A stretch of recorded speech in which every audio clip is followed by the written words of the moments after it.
এবারের প্রশ্নটা মিসলেনিয়াস লেভেলের কাছাকাছি রাখার চেষ্টা করা হয়েছে, সেখানে খুব কঠিন প্রশ্ন দেয় না। আমরা তাই একটা মক ড্রিল মতো করে নিলাম।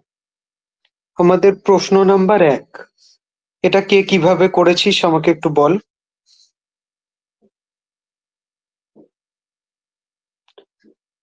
এক দোকানদার স্যার করেছি। দুটো ভ্যারাইটির হ্যালো চাল। হ্যাঁ বল। স্যার, করেছি কিন্তু আমি একটু বাইরে আছি, তাই কপিটা আমার কাছে নেই যেটাতে আচ্ছা সলভ করেছি, বুঝতে পারছেন? মানে আচ্ছা, বাড়ি থেকে একটু দূরে আছি আমি। ঠিক আছে, অসুবিধা নেই, এখন নতুন করে বল। ও, ওকে স্যার। কি করে করব, এটা তো একদম সহজ। আমরা ওই মিক্সচার অ্যালিগেশন দিয়ে করব না, আমরা এখানে ধরে নেব একদম এক্স। একটা 3x আর একটা 2x ধরেছি। একদম। তাহলে হ্যাঁ স্যার, প্রথম ওইভাবেই। প্রকার চালের মূল্য, প্রথম ও দ্বিতীয় প্রকার একসাথেই লিখে নি।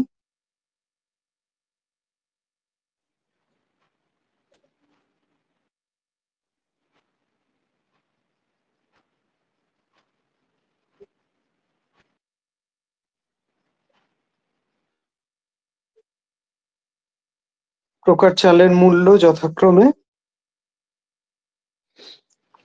3x, সরি স্যার মূল্য তো নয়। না, মূল্য তো দেওয়া আছে। হুম, পরিমাণ। প্রথম ও দ্বিতীয় আর প্রকার চালের পরিমাণ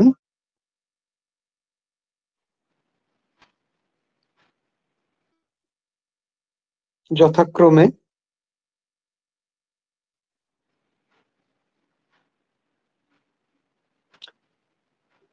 3x ও 2x কেজি, যেখানে x is not equal to 0। এবারে প্রথম প্রকার চালের মূল্য,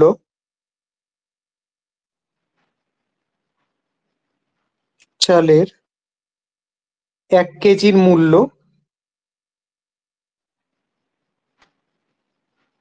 50 টাকা। সুতরাং প্রথম প্রকার চালের 3x কেজির মূল্য কত? 50 গুণ 3x, দ্যাট ইজ 150x টাকা।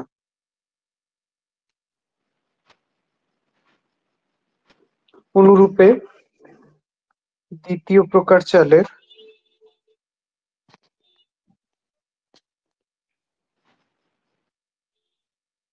1 কেজির মূল্য 70 টাকা।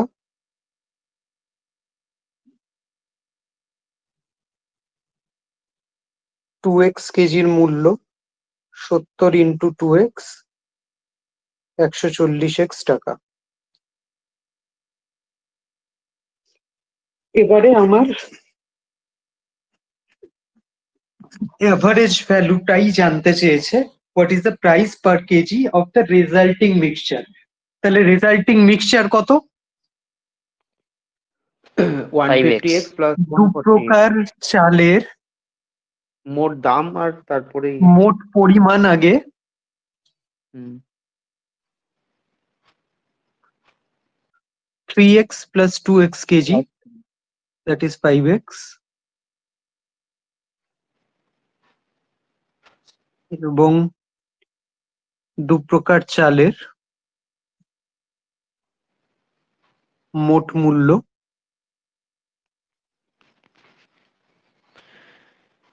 150x প্লাস 140x, 290x টাকা। সুতরাং মিশ্রিত চালের প্রতি কেজির মূল্য হবে 290x বাই 5x, তাহলে এটা হয়ে গেল 58 টাকা। এটাই হবে আমার উত্তর। সহজ। Next question number 2. A vessel contains 60 liters of milk. 12 liters milk are replaced with 12 liter of water and this process is repeated 2 more times. তাহলে টোটাল কতবার হয়েছে এই ঘটনা? 3 বার। Find the 3 bar. quantity of milk left in the vessel. তাহলে ব্যাপারটা কি দাঁড়াচ্ছে? যদি ভেসেল আঁকতে পারো আঁকবে। ভেসেলে প্রথমে ছিল 60 লিটার দুধ, তারপরে ভেসেলটা পূর্ণ হয়েছে, টোটাল 60 লিটারই ছিল, কিন্তু এবারে 12 লিটার দুধ যেহেতু বের করে দিয়েছে, রয়ে গেছে 48 লিটার দুধ আর বাকি 12 লিটার জল। টোটাল কিন্তু 60 লিটারেরই ভেসেলটা ভরা আছে। তাহলে এইভাবে আমরা করতে করতে যাব।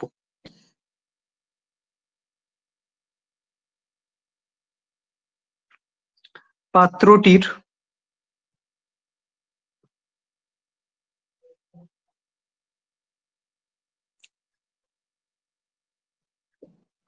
আয়তন লিখতে পারিস, ধারণ ক্ষমতাও লিখতে পারিস, যেটা পছন্দ হয়।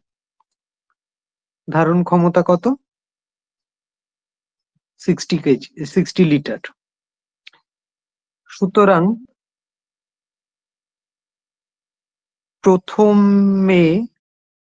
প্রথমবার 12 লিটার দুধ বের করে নেওয়া হলো,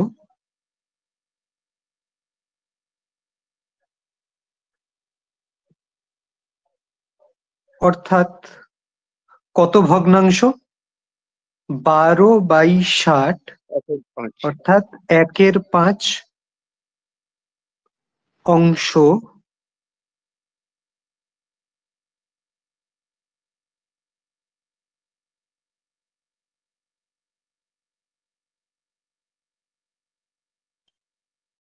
সরানো হয়েছে। সুতরাং পাত্রে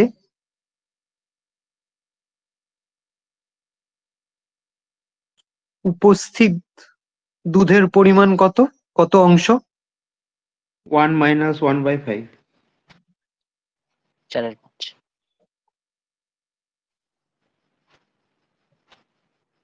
1 ভগ্নাংশ থেকে 1/5 বাদ দেবো, 4/5 ভগ্নাংশ।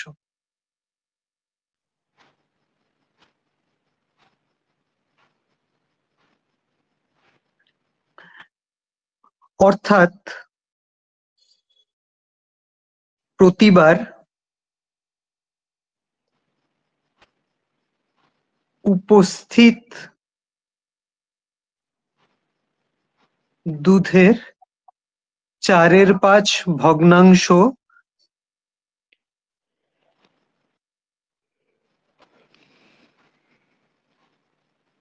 অবশিষ্ট থাকছে, বাকিটা বের হয়ে যাচ্ছে। তাহলে দ্বিতীয়বার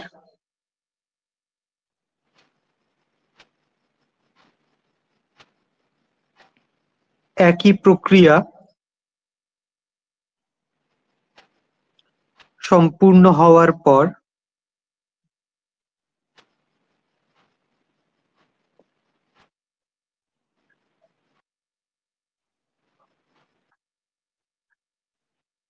দুধের পরিমাণ কত? প্রথমে ছিল 60, তারপরে হলো 48, এবার 48-এর 4/5 অংশ। তাহলে কত হবে? 192/5. 192/5 লিটার। এবারে কি তৃতীয়বার? এটা আর পরে এক্সপ্লেন করার দরকার নেই। তৃতীয়বার একই প্রক্রিয়া সম্পূর্ণ হওয়ায় দুধের পরিমাণ, অবশিষ্ট দুধের পরিমাণ করে দেয়। কত হবে? 192/5, তার আবার 4/5 অংশ। একদম। তাহলে কত হলো? 4 দুগুণে 8, 568 হ্যাঁ 30.72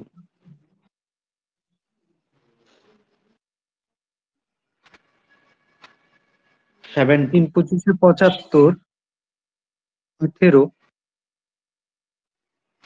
পয়েন্ট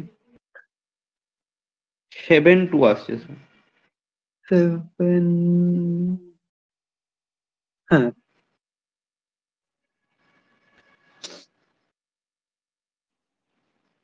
তাহলে 3বার প্রসেস হয়ে গেলে এত লিটার দুধ পড়ে থাকবে। কোয়েশ্চেন নাম্বার 3, খুবই সহজ প্রশ্ন। She can complete 75% of a job in 15 days. How many more days will C take to complete the entire job? আমরা এটা এক লাইনেই করতে পারি। সি সম্পূর্ণ কাজটির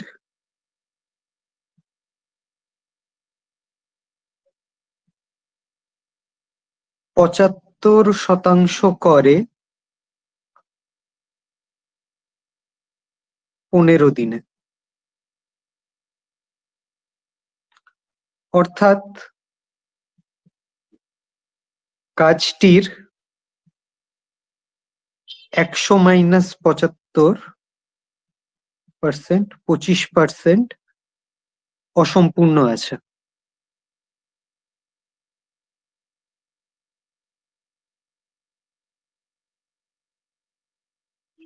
সি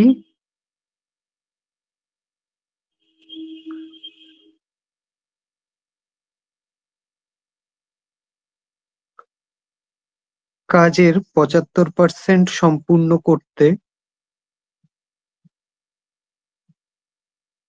সময় নেয়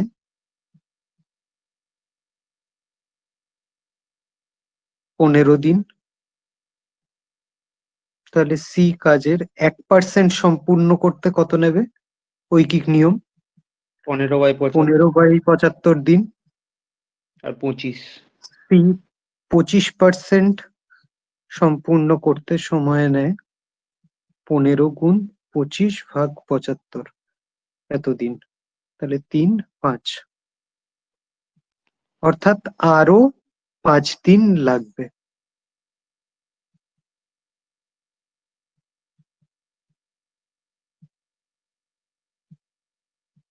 নেক্সট,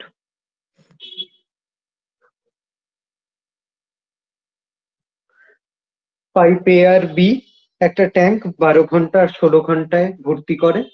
যদি তারা একসাথে খোলা থাকে কতক্ষণে তারা ট্যাঙ্কটাকে ভর্তি করবে? এইখানে দেখ, এটা তো বুঝতে পারছি খুব একটা কিছু লেখার নেই, তাহলে একটু ছবি এঁকে দিই আমরা।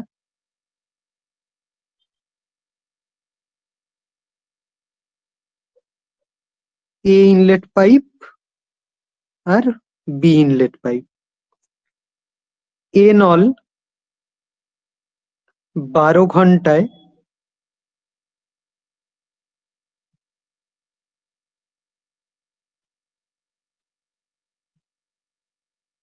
'চৌবাচ্চাটির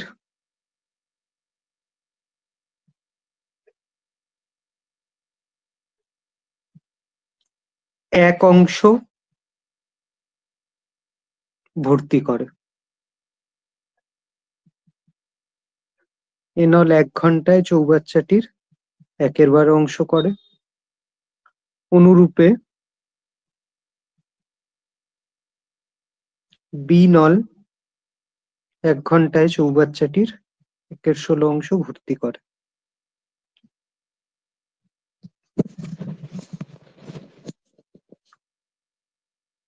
এ ও বি নল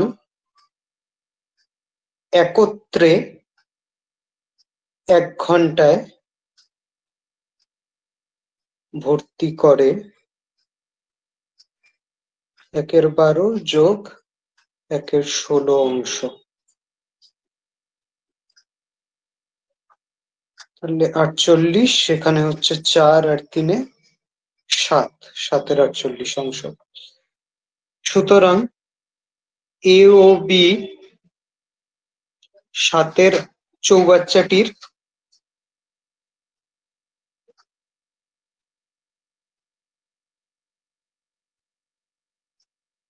সাতের 48 অংশ ভর্তি করে 1 ঘন্টায়।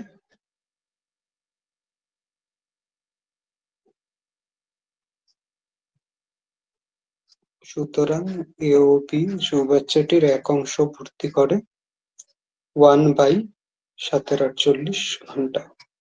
তাহলে 48/7 ঘন্টা,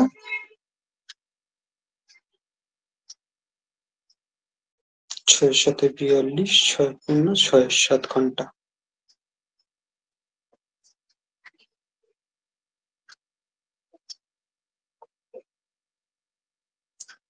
পাঁচ নম্বর, a person covers a certain distance at 40 km/h and the same distance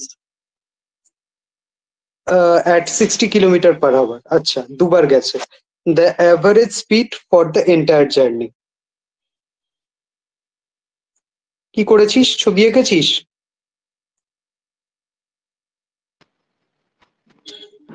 না স্যার, ওই প্রতি ক্ষেত্রে অতিক্রান্ত দূরত্বটা x কিমি ধরেছি, তারপরে x/40 আর x/60 আর এদিকে 2x। হ্যাঁ, সেটা তো ঠিকই আছে। ছবি এঁকেছিস কিনা জানতে চাইছি। না না, ছবি আঁকিনি। যেখানে না যেখানে স্যার, স্কোপ ছবি আঁকা পাবি হয়নি। ছবিটা একটু দিয়ে দিস, কেমন? ভালো হয়। এটাও বলে ডায়াগ্রামটা স্যার। দেবো। আমরা মানে তককে তককে থাকবো, যেখানে সুযোগ পাবো দিয়ে দেবো। চলো ধরি লোকটির প্রথম ক্ষেত্রে যাত্রাপথ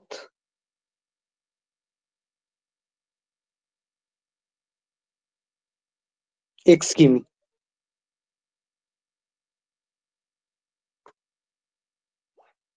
ও প্রথম কেন, উভয় ক্ষেত্রে একই তো।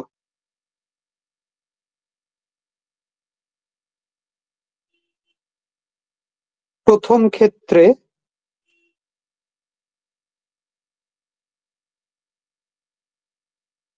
লোকটির গতিবেগ 40 কিমি/ঘন্টা।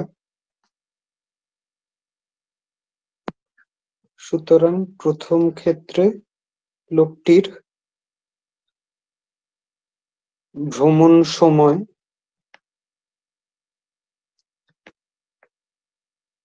x/40 ঘন্টা। ব্র্যাকেটে লিখবে, যেহেতু সময় সমান সমান অতিক্রান্ত দূরত্ব বাই গতিবেগ।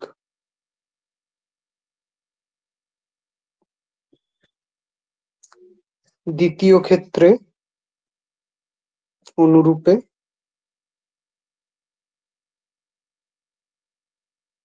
লোকটির ভ্রমণ সময় কত হবে? x/60। x/60 ঘন্টা। x/60।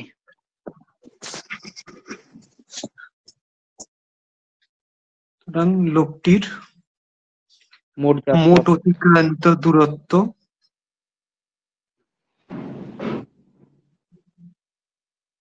x+x কিমি, 2x কিমি,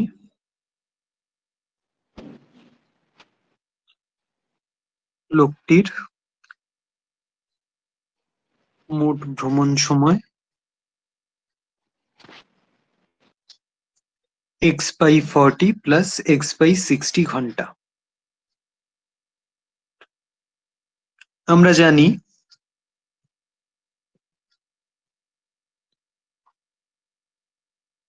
গড় গতিবেগ সমান সমান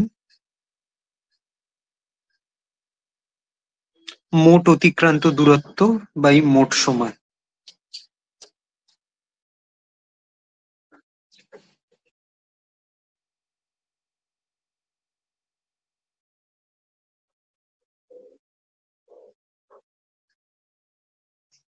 আচ্ছা, বিশ্বজিৎ আজকে প্রথম লাইভ ক্লাস করছে। টেকনিক্যাল কোনো অসুবিধে হলে কমিউনিকেট করো, ঠিক আছে? আমরা এখন 5 নম্বর অঙ্কের সলভে চলে এসেছি। তাহলে গড় গতিবেগ কি এক্ষেত্রে? 2x by x by 44 x by 60 x/60 এত ঘন্টা। বিশ্বজিৎ, আমার কথা শোনা যাচ্ছে?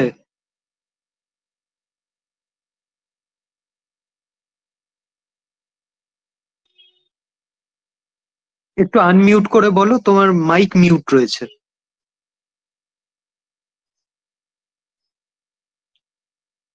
120, তাহলে 3x plus 2x, 2x by 5x into 120 তো ঘন্টা। স্যার কিমি প্রতি ঘন্টা হবে না? হুম,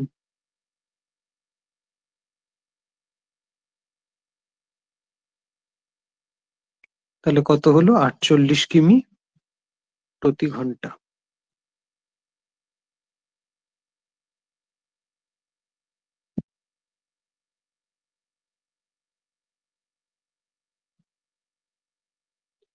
এটা একটু ভালো অঙ্ক, তুলনামূলক। দুটো শহর 300 কিলোমিটার দূরত্বে অবস্থিত।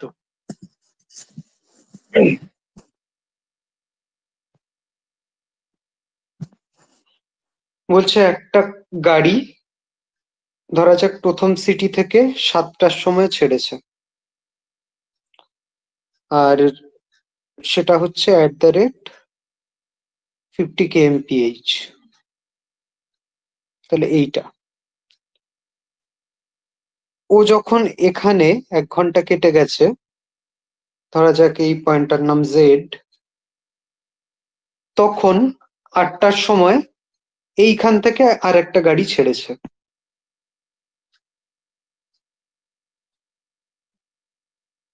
সেটা কটায়? 8টায় @60 kmph। এবারে জানতে চাওয়া হচ্ছে কখন, কোন সময় তারা একসাথে মিলিত হবে। দেখো,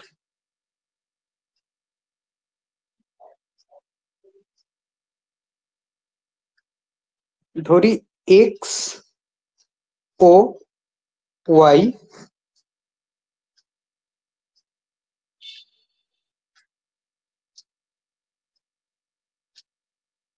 শহর দুটির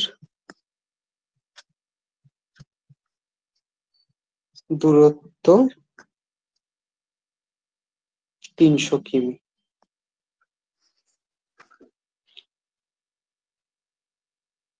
এক্স শহর থেকে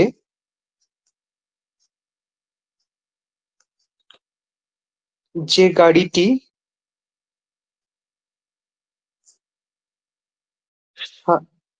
সকাল 7টায় ছাড়ে, সেটি 1 ঘন্টা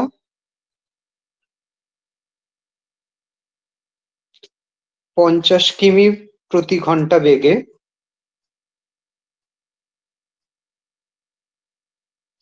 এগিয়ে যায়,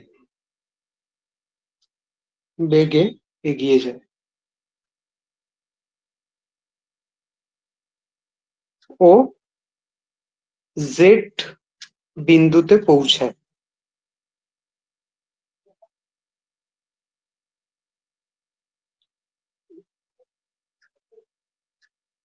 প্রশ্নানুসারে xz ইকুয়াল টু 50 গুণ 1, অর্থাৎ 50 কিমি। যেহেতু অতিক্রান্ত দূরত্ব সমান সমান গতিবেগ ইন্টু সময়।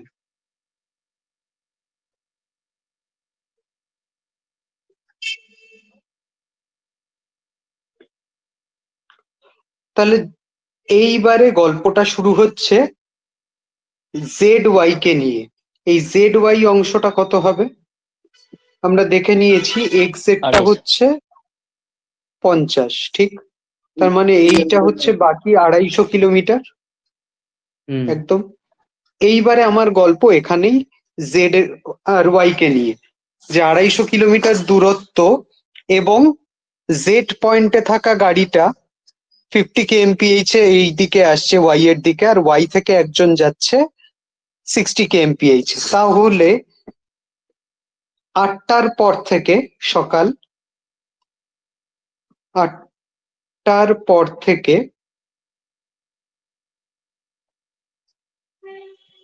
দুটি গাড়ি পরস্পরের অভিমুখে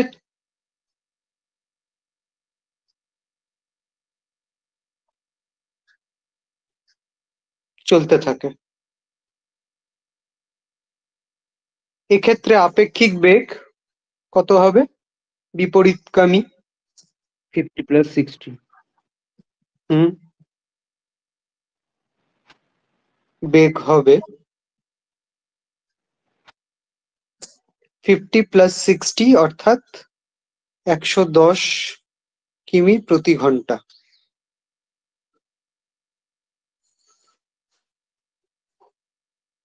জেড ওয়াই দূরত্বটি সমান সমান 300 - 50 কিমি, 250 কিমি। সুতরাং তাদের সাক্ষাৎ হতে সময় লাগবে 250 মোট দূরত্ব ভাগ 110, এত ঘন্টা। তাহলে কত হলো? 11 × 2 = 22, 2 × 3 = 11। 3 11 ঘন্টা। 2 × 3 = 11 ঘন্টা।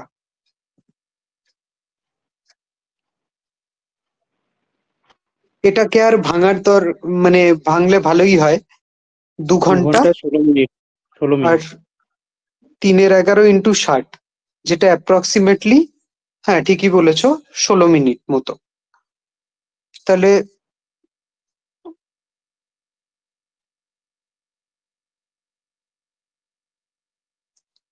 সুতরাং তাদের সাক্ষাৎ হবে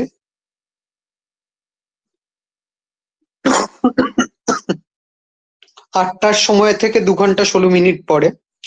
8টা + 2 ঘন্টা 16 মিনিট, মানে 10টা 16-তে। এটাই উত্তর হিসেবে লিখবে। সবাই উত্তর লিখছো তো? অঙ্কটা করে হ্যাঁ, রেখে দিও না, হ্যাঁ স্যার। উত্তর বলে আলাদা করে লিখো। আচ্ছা, বিশ্বজিৎ হাত তুলেছে, কিছু বলবে? বলো।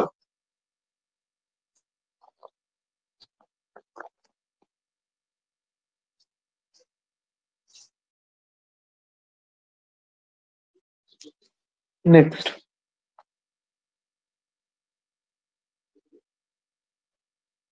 এটা ক নাম্বার হবে রে? 7 নম্বর। 7 মনে হয়। Question 7.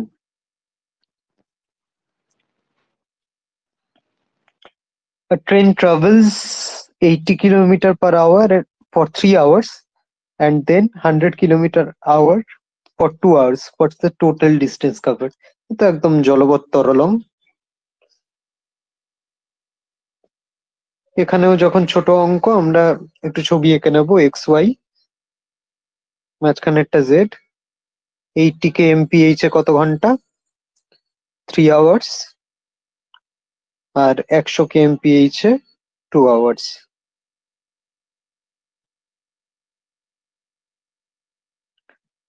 ধরি ট্রেনটি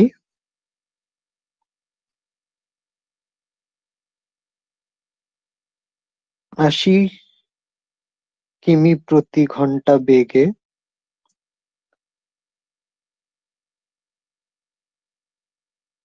xz দূরত্ব অতিক্রম করে।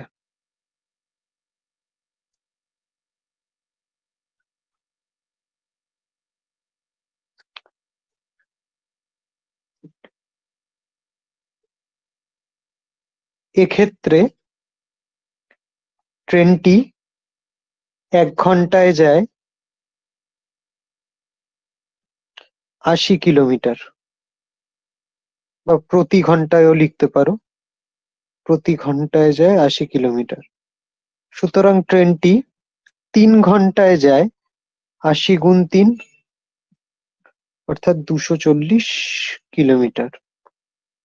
সুতরাং XZ দূরত্বটি ২৪০ কিমি। অনুরূপে আচ্ছা, বিশ্বজিৎ কথা বলছে, আনসার পাচ্ছে না। তার কারণ তোমার কথা আমরা শুনতে পাচ্ছি না, তোমার মাইকটা সম্ভবত মিউট আছে।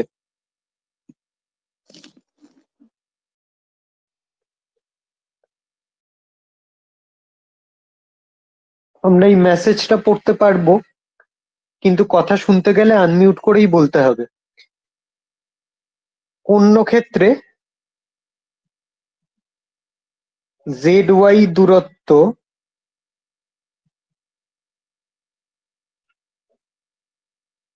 অতিক্রম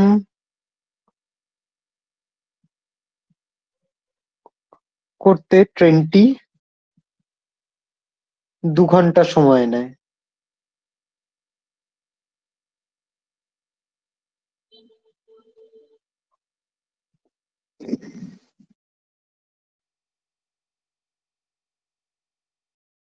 তখন ১ ঘন্টায় ট্রেনটি যায় ১০০ কিলোমিটার। সুতরাং পরবর্তী ২ ঘন্টায় ট্রেনটি যায় ১০০ গুণ ২, ২০০ কিমি। করাই আছে, তাও শোনা যাচ্ছে না তো। হ্যাঁ, এইবারে শোনা যাচ্ছে। কে? বিশ্বজিৎ? হ্যাঁ স্যার, আমার তো আনমিউটই ছিল, তো নেটওয়ার্কে কোনো প্রবলেম হচ্ছিল হয়তো। হ্যাঁ, এই প্রথম শুনতে পেলাম তোমার কথা আমরা। ও স্যার, ওই আগের আচ্ছা, ম্যাচটা যেটা 2 পূর্ণ 3-11 হচ্ছিল, 2 পূর্ণ 3-11 প্লাস 7টা থেকে 8টা 1 ঘন্টা, মানে 3 পূর্ণ 3-11 হচ্ছে। তো 3-11টাকে আপনি 60 দিয়ে যখন ভাঙছেন তখন ওটা 16 বিট কি করে আসে? 3/11 ইন্টু 60 করলে ওটা পুরোপুরি ১৬ আসবে না, ওটা একটা দশমিকে আসবে। তো এবারে হ্যাঁ এইখানে হ্যাঁ আমাকে অ্যাপ্রক্সিমেশন নিয়ে কাজ করতে হবে। কারণ আমি যদি ওইখানটা ওরকম করে রেখে দিই, হ্যাঁ 10টা স্যার। 3-11 মিনিট, মানে বা 10টা বেজে 3-11 ঘন্টা, সেটা খুব অড দেখতে লাগবে। সেই জন্য আমরা একটা অ্যাপ্রক্সিমেশন নিয়ে নিয়েছি। স্যার এক্সাম হলে এরম যদি দেয় তাহলে কি আমি যেরকম করে রেখে দিয়েছিলাম, যেটা আপনাকে পাঠিয়েছি, যে they the train meet will the 10 পূর্ণ 3-11 আওয়ার AM লিখে দিয়েছিলাম আমি। তো ওটাকে আর হ্যাঁ, ফ্র্যাকশনে ওটাতে ভুল নেই, ওটায় ভুল নেই। কিন্তু ওইটা দেখো, ওই যে তোমাকে বলেছিলাম, এখানে যিনি পরীক্ষক তিনি বসে আছেন কিভাবে তোমার নাম্বার একটুখানি কেটে নেওয়া যায়। তো তার এটা ভালো নাই লাগতে পারে। কি? কারণ তুমি কি বাড়িতে এরকম করে কথা বলো যে 10টা বেজে 3-11 ঘন্টায় আমি খাবো? আমরা তো বলি না। আমরা সেইটা জায়গাটা রিপ্রেজেন্ট করি তার মিনিট দিয়ে। তো সেই জন্য আমরা মিনিটে আলটিমেটলি উত্তরটা আনার চেষ্টা করছি। ওকে স্যার, তো ওকে তুমি স্যার, এটা যেটা করেছো ফ্র্যাকশন তাতে আমি তখন ওই ফ্র্যাকশন এসেছিল বলে 3-11 না, লিখে দিয়েছিলাম। এইটা আবার অঙ্ক টু অঙ্ক ভ্যারি করবে, কখনো কখনো আবার আমরা ফ্র্যাকশনই রাখবো। এটা দেখো, আস্তে আস্তে ধাতস্থ হতে তো একটু সময় লাগবে, অসুবিধার কিছু নেই। হুম, ঠিক আছে। ঠিক আছে, এই অঙ্কটা তো সহজ। 2 নম্বরটায় আশা করি কোনো সমস্যা নেই। 2 নম্বর, মানে 7 এই যে নম্বরটা এইটা 7 নম্বর এটা তো যেটা স্যার চলছে আর কি, এ তো সহজ। চলো দেখা যাক। তাহলে 2 ঘন্টায় গেল 200 কিলোমিটার। সুতরাং ট্রেনটি দ্বারা মোট অতিক্রান্ত দূরত্ব ওটা কত? জেড ওয়াই সমান সমান 200 কিমি। আগে কত গেছিল? 240, পরে কত? 200। 240। ট্রেনটি দ্বারা অতিক্রান্ত মোট দূরত্ব 240 প্লাস 200 কিমি, 440 কিমি।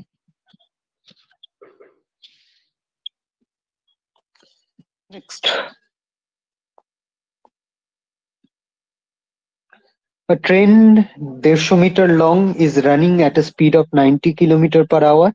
How much time will it take to pass a man standing on a platform?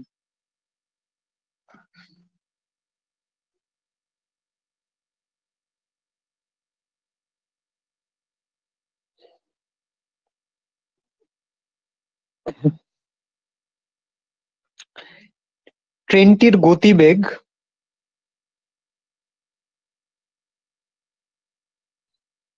90 kilometre প্রতি ঘন্টা। কিন্তু এখানে ট্রেনটা যেহেতু মিটারে দেওয়া আছে, আমার এই এককটাকে বদলে নিতে হবে মিটার পার সেকেন্ডে। তাহলে কি করি আমরা, 90 কিলোমিটার প্রতি ঘন্টাকে মিটার পার সেকেন্ডে নিতে গেলে কি করতে হয়, ছোট পাঁচের ইউনিটে 18 ছোট দিয়ে দিয়ে গুণ গুণ, 5-18 দিয়ে গুণ করতে হয়। তাহলে 5-18-90, 25 মিটার প্রতি সেকেন্ড। পার এটা সেকেন্ড। হচ্ছে ট্রেনের গতিবেগ। আমরা জানি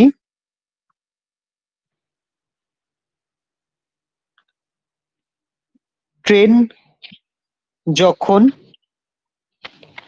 একটি মানুষকে অতিক্রম করে,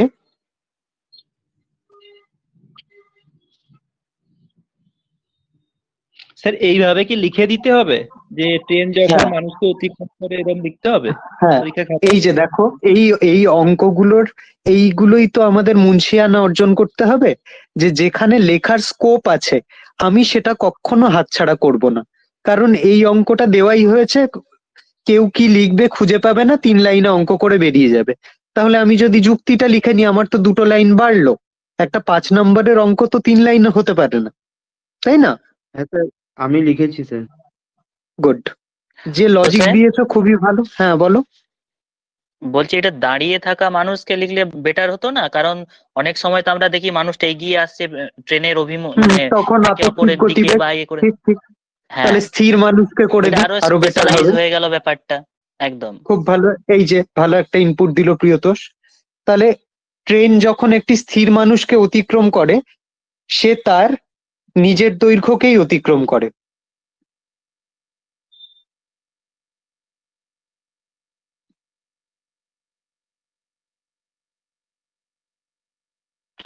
অর্থাৎ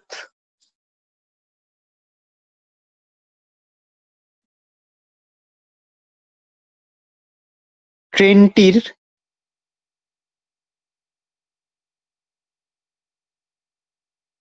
আচ্ছা, অর্থাৎ দিয়ে একবারে টাইমটাই বের করিনি। সুতরাং এক্ষেত্রে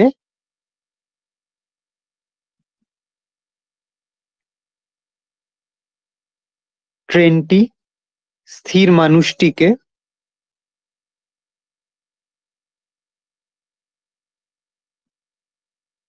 অতিক্রম করতে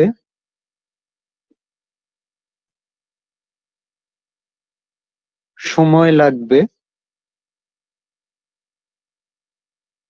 150 ভাগ 25 সেকেন্ড।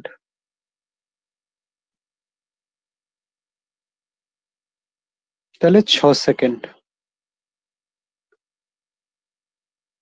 যেহেতু সময় ইকুয়াল টু দূরত্ব বাই বেগ,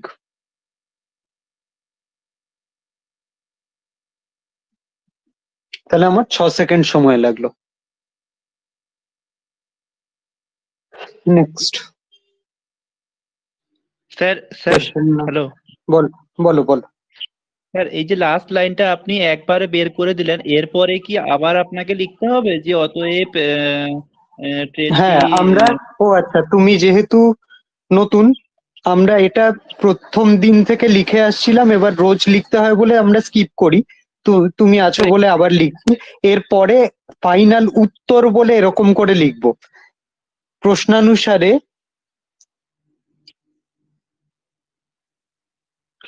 স্থির মানুষটিকে অতিক্রম করতে উক্ত ট্রেনটির 6 সেকেন্ড সময় লাগবে। বোঝা গেল? হ্যাঁ স্যার।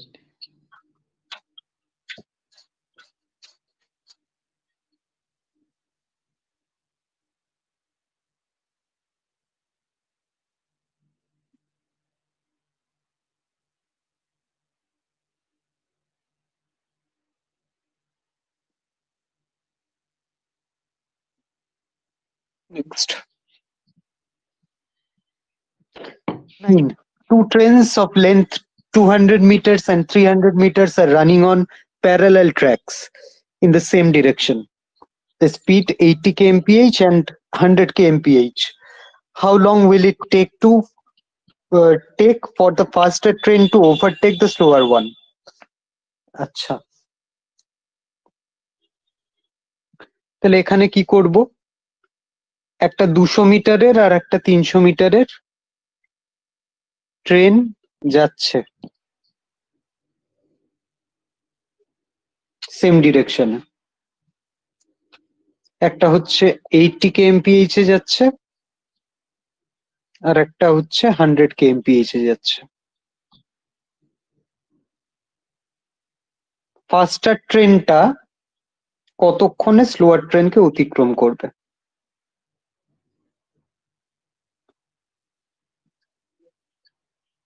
প্রথম ট্রেনটির দৈর্ঘ্য কত প্রশ্নানুসারে?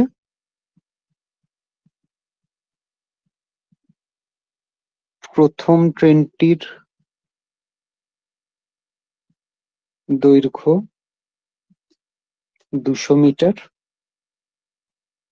দ্বিতীয় ট্রেনটির দৈর্ঘ্য 300 মিটার। সুতরাং ট্রেন দ্বয়ের মোট দৈর্ঘ্য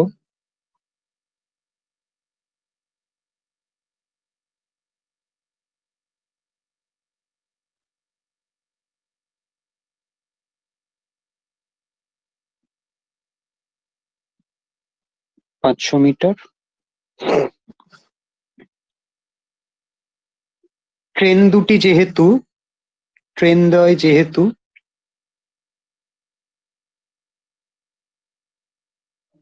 সমান্তরাল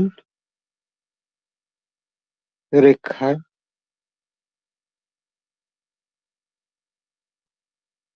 একই অভিমুখে চলছে,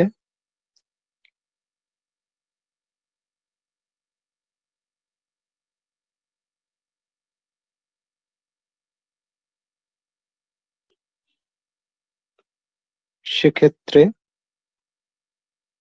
তাদের আপেক্ষিক গতিবেগ কত হবে? 100 minus 80. একদম।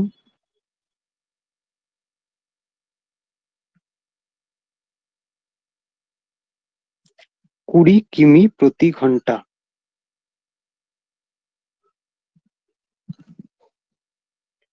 কুড়ি কিমি প্রতি ঘন্টা মানে কত মিটার পার সেকেন্ড? আবার সেই প্রশ্নই আমরা তুলব। 50/9 হবে না মিটার পার সেকেন্ড? 20 ইন্টু 5 এর 18।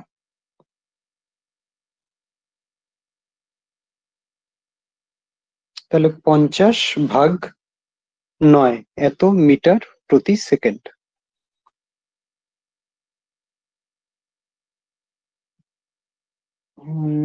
কোথায় গেল? How long will it take? আচ্ছা, টাইমটাই চেয়েছে। সুতরাং দ্রুতগামী ট্রেনটির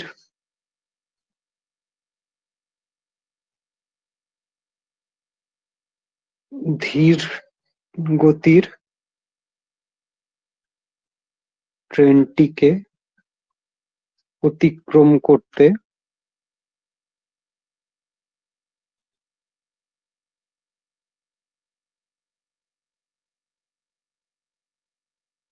500/50/9।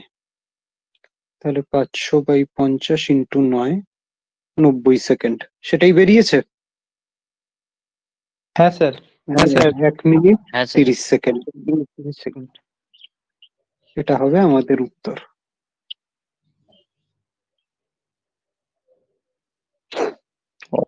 অপশন দিয়ে দিলে ভালো করে, এগুলো অপশন দেয় না, অপশন দিয়ে দিলে অ্যান্সার করে ঠিকঠাক। এই যে আমি যেরকম স্যার 90 সেকেন্ডই রেখে দিয়েছি অ্যান্সার, এই যে আপনি যেটা 1 মিনিট 30 সেকেন্ড করে দিলেন এটা আমি করিনি, 90 হ্যাঁ, সেকেন্ডই ওই রেখে যে দিয়েছি। এইগুলো বলছি, যেখানে যেখানে আমাদের স্কুপ থাকবে আমরা দৃষ্টিভঙ্গিটা একটুখানি পাল্টে নেবে, দেখবে ঠিক বেরিয়ে আসবে নিয়ম, যে আমি কোথায় আমার লাইন বাড়াতে পারবো। এই হচ্ছে আমার ধান্দা।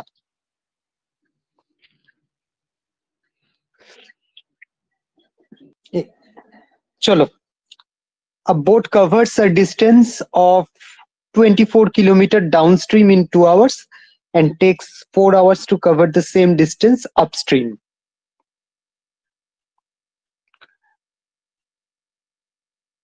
তাহলে নৌকাটি স্রোতের অনুকূলে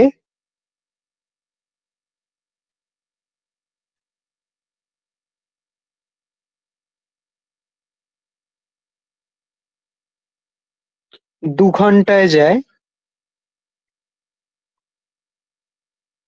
24 কিমি। সুতরাং স্রোতের অনুকূলে 1 ঘন্টায় যায় 24/2 12 কিমি। সুতরাং নৌকাটির স্রোতের অনুকূলে বেগ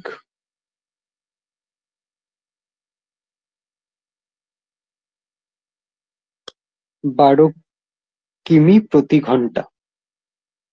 অনুরূপে এক্ষেত্রে আর করলাম না, কারণ এমনিতেই অঙ্কটা যথেষ্ট বড়। স্রোতের প্রতিকূলে বেগ কত? সে 4 ঘন্টায় সেম ডিস্টেন্স এসছে, মানে 24 এসছে এবার 4 ঘন্টায়, তাহলে 6 কিমি প্রতি ঘন্টা। এবারে অনুকূল প্রতিকূল, তার জন্য আমার লাগবে স্রোতের বেগ আর স্থির জলে নৌকার বেগ। ধরি স্থির জলে নৌকার বেগ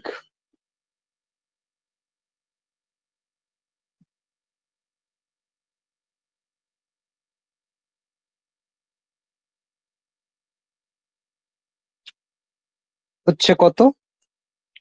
x কিমি প্রতি ঘন্টা।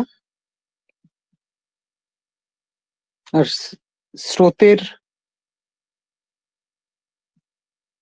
বেগ হচ্ছে y কিমি প্রতি ঘন্টা, যেখানে x, y কোন দুটোই not equal to 0।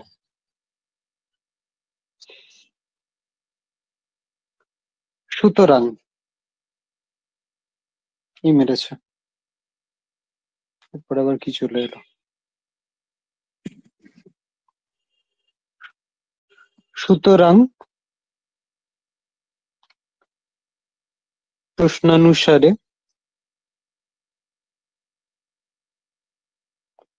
x plus y সেটা হচ্ছে 12।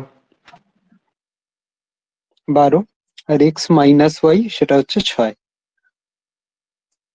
এবারে যোগ করে দিই অপনয়ন পদ্ধতিতে। এটা হচ্ছে আমার 1 নম্বর সমীকরণ, এটা হচ্ছে 2 নম্বর। অপনয়ন পদ্ধতিতে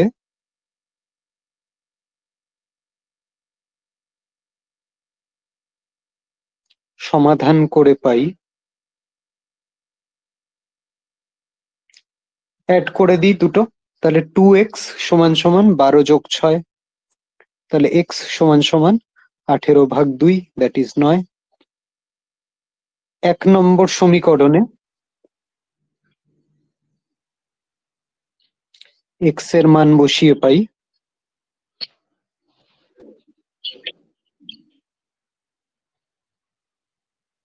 9 plus y equal to 12, তাহলে y equal to 12 minus 9, that is 3।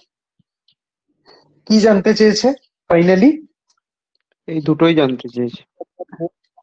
Speed of the boat, still water, and speed of the stream. বেশ, তাহলে সেটা হচ্ছে 9 কিলোমিটার পার আওয়ার আর স্ট্রিম হচ্ছে 3 কিলোমিটার পার আওয়ার।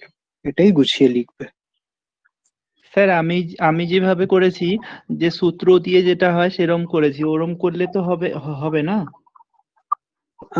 তোমার খাতাটা দেখা হয়নি, কি করেছো বলো?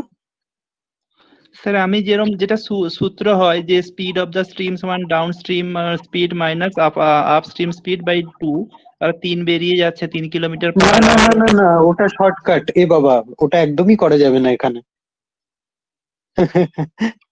এটা এইভাবে একটু গুছিয়ে লিখেই করতে হবে, বুঝলে? এইগুলো তো বইতেও তো স্যার এই সূত্রগুলো আছে তো। না না, তুমি যে বইগুলোর কথা বলছো সেগুলো শর্টকাটে অঙ্ক শেখার বই। আমরা সেই বইগুলোই তো কিনে থাকি কম্পিটিটিভ এক্সামের জন্য। এবারে সেগুলোর কোনোটাতেই তো ডেসক্রিপটিভ আনসার লেখা থাকবে না। তারা যে চেষ্টা করবে কি করে কম সময়ে অঙ্ক করা যায়, আমরাও তো সেই চেষ্টাই করি, কিন্তু এই পরীক্ষাটা পার্টিকুলারলি অন্য জিনিস ডিমান্ড করে। ওকে স্যার, একবার খাতাটা ঠিক আছে। দেখিয়ে চেক করে দেবেন একটু, হ্যাঁ হ্যাঁ, আমি চেক করে দেব। এবারে মুশকিলটা হচ্ছে, আমি আগে বলেছিলাম বুধবার থেকে শুক্রবারের মধ্যে জমা দিতে, তাতে অনেকের সমস্যা ছিল বলে সেটা শনিবার করা হয়েছে। এবার শনিবারে সব খাতা জমা হয়, আমি আর রবিবারের মধ্যে সব দেখে উঠতে পারি না। ওই জন্য আরো 2 দিন সময় দাও, মঙ্গলবারের মধ্যে তোমাদের প্রত্যেকের খাতা পৌঁছে যাবে। কার কি কোন জায়গায় নাম্বার কাটা যাচ্ছে আমি মেনশন করে দেবো। আর এইটা হলো আমাদের মডেল আনসার, এইটা তোমরা একটুখানি দেখে নিও কেমন। এবং বাকিগুলোও একই ধরনের, আমাদের 10টা অঙ্ক মতো হয়ে গেল, কারণ এখানে স্লাইডটা শেষ, আমি তো অটোমেটেড বাকি করে দুটো দিয়েছি। 11-12 একই একই, এই 10-এর মধ্যেই একই 11-12 রকম, আছে। একদমই একই।